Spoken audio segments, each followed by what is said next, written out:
안녕하세요. 더 딥다이브입니다. 당신만을 위한 맞춤형 지식 탐험 바로 시작하죠. 오늘은 보내주신 자료를 바탕으로 요한계시록 10장의 아주 인상적인 존재, 힘센 다른 천사에 대해 깊이 파고들어 볼까 합니다. 구름을 입고 하늘에서 내려오는데 그 머리 위에 무지개가 있고 그 얼굴은 해 같고 그 발은 불기둥 같으며 와, 정말 영화 속 한 장면 같지 않나요? 네, 정말 압도적인 묘사죠. 시각적으로 굉장히 강렬해요. 이 신비로운 존재가 과연 누구일까? 여러 자료들을 보니까 신학적으로도 분석에 참 많더라고요. 맞습니다. 이게 예수님 자신이다, 아니다, 그냥 정말 강력한 천사 중 하나다, 뭐 이런 여러 해석들이 팽팽하게 맞서고 있죠. 네, 그래서 이번 탐구에서는 요한계시록 10장 그리고 11장 본문을 중심으로 이 다양한 해석 가능성을 좀 자세히 살펴보고 그 의미를 함께 찾아보는 걸 목표로 하겠습니다. 좋습니다. 한번 풀어가 보죠. 그럼 먼저 이 천사의 모습부터 좀 더 자세히 볼까요? 아까 말했듯이 구름옷, 무지개, 해 같은 얼굴, 불기둥 같은 발, 정말 보통이 아니에요. 네, 그 자체로도 신적인 권위 같은 게 느껴지죠. 게다가 오른발은 바다, 왼발은 땅을 딛고 딱 서 있는 모습? 이건 뭐랄까 온 세상을 다스리는 듯한 그런 위엄이 느껴져요. 손에는 또 펴놓임 작은 두루마리를 들고 있고요. 네, 그리고 특히 3절에요. 사자에 부르짖는 것 같이 큰 소리로 외친다는 그 부분이 또 중요합니다. 아, 사자요? 네, 계시록에서 사자는 종종 유다 지파의 사자, 그러니까 예수님을 상징하잖아요. 아, 맞아요. 그래서 이 유사성 때문에 이게 혹시 예수님이 아닐까 하는 그런 해석의 실마리가 되는 거죠. 모습뿐 아니라 그 소리까지도 예수님을 떠올리게 만드니까요. 그렇군요. 그냥 단순히 힘센 첨사라고 하기에는 예수님과의 공통점이 생각보다 많은데요? 그렇죠. 그런데 이제 요한과의 상호작용을 보면 또 다른 단서들이 나온다고 하셨죠? 네, 맞습니다. 8절 이후를 보면 하늘에서 음성이 들려서 요한에게 천사 손에 있는 그 작은 책을 받아서 먹으라고 명령해요. 아, 그걸 먹으라고요? 네. 그래서 요한이 천사에게 가서 책을 달라고 하니까 천사가 직접 갖다 먹어버리라, 내 배에는 쓰나 내 입에는 꿀같이 달리라, 이렇게 말하죠. 실제로 요한이 먹어보니까 정말 입에는 꿀처럼 달콤했는데 뱃속에서는 쓰게 됐다고 기록되어 있어요. 신기한 경험이네요. 달고 쓰다라. 그리고 나서 11절에 네가 많은 백성과 나라와 방언과 임금에게 다시 예언하여야 하리라, 이런 사명을 받게 됩니다. 그 마지막 명령, 그러니까 다시 예언하라는 그 말은 누가 한 건가요? 그게 하늘에서 들린 목소리인가요? 아니면 그 힘센 천사가 직접 말한 건가요? 이게 중요할 것 같은데요. 바로 그 지점이 자료에서 지적하는 핵심적인 모호함입니다. 아, 번역본에 따라서요, 이 마지막 명령을 한 주체가 하늘의 음성인지 아니면 바로 그 힘센 천사인지가 좀 불분명하게 나타나요. 그렇군요.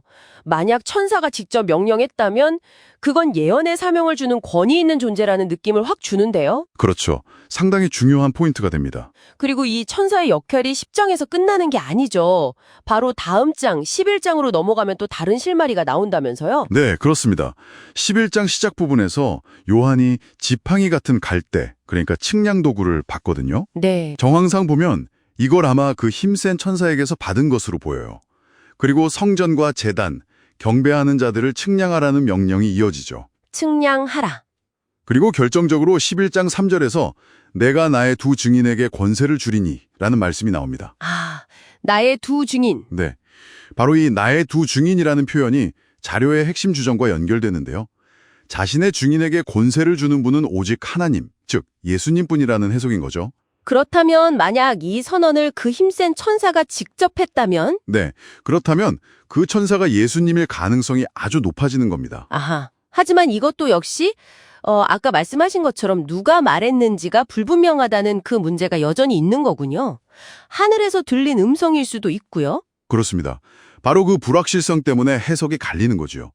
게다가 자료에서는 예수님께서 부활 후에 영적인 몸을 입으시고 천사같이 되셨다는 성경 구절을 근거로 들기도 해요. 천사같이요? 네, 예를 들어 마태복음 22장 30절 같은 곳에요. 그래서 현재 예수님께서 천사 같은 모습으로 나타나실 수도 있다, 이렇게 설명하기도 합니다. 뭐랄까, 아담의 모습으로 오셨지만 본질은 아담이 아니셨던 것처럼 천사 같은 모습이어도 본질은 하나님이시다, 이런 논리죠. 그 관점도 상당히 흥미롭네요. 하지만 반론도 만만치 않을 것 같아요. 성경 본문에는 명백히 힘센 다른 천사라고 기록되어 있잖아요. 그렇죠. 그리고 하늘에서 또 다른 음성이 들린다는 점은 이 천사가 예수님 본인이 아닐 가능성을 더 강하게 시사하는 거 아닌가요? 정확합니다. 신중론을 펴는 사람들은 바로 그 점들을 강조하죠. 앙겔로스 이스큐로스라는 헬라어 명칭은 계시록 5장에서도 그냥 강력한 천사를 지칭할 때 쓰였거든요.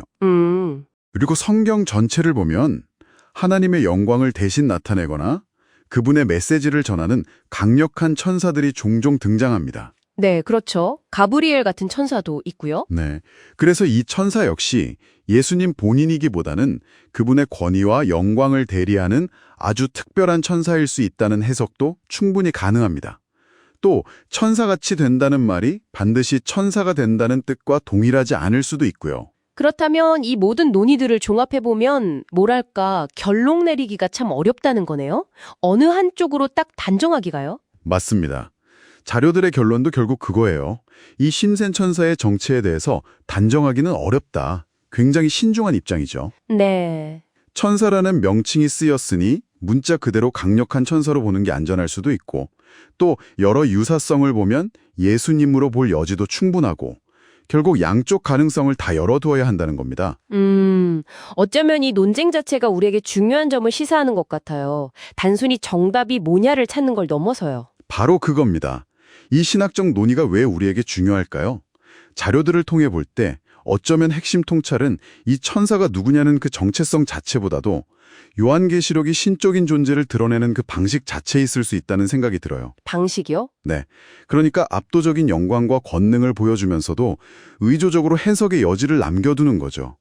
그래서 독자에게 더 깊은 묵상과 탐구를 요구하는 거예요.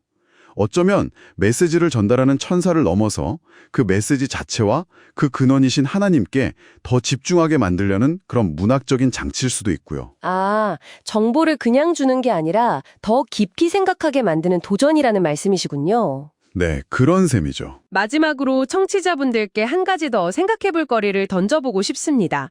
이 힘센 천사가 요한에게 작은 책을 주었고 요한은 그걸 먹었을 때 입에는 달콤했지만 배에는 썼다고 했잖아요. 그리고 다시 예언해야 할 사명을 받았죠. 네. 이처럼 심오한 진리나 예언적인 메시지를 받아들이고 또 그것을 세상에 전하는 과정에는 필연적으로 이런 달콤함과 씁쓸함이 따르는 것 같은데요. 이것이 오늘날 우리에게는 과연 무엇을 의미할까요? 의미심장한 질문이네요. 네, 이 질문을 한번 곱씹어 보시는 것도 흥미로운 여정이 될 것 같습니다. 다음 딥다이브에서 다시 뵙겠습니다.